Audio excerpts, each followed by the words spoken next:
Today we are going to install Python. So to install Python, you need to visit on the python.org website. Once you have visited on this website, then you would see downloads link on that website. So once you click on that, you would be visited on the next screen. On this screen it says that download Python 3.8.2. so right now I am using, means this is the latest version, so it says that download Python 3.8.2.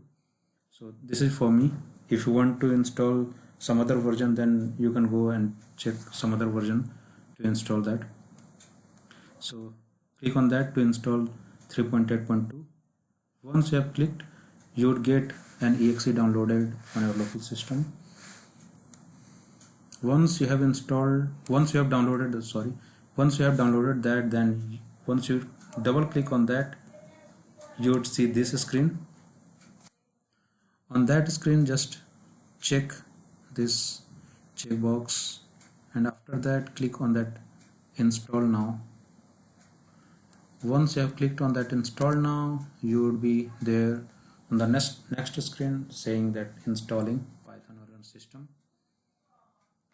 After that, once you have installed Python, it says that setup was successful. So successfully I have installed Python on my system. Now once I have installed, then how to check that the Python is installed? Although I have, it means this screen says that Python is already installed, but if you want to check that which version is installed, either it is installed or not, then there are a few commands like write py space -- version. It gives you that which version Python 3.8.2 is installed on a system, or you can write the full name Python space -- version. It also gives the same result. That's it. Thank you. Thanks.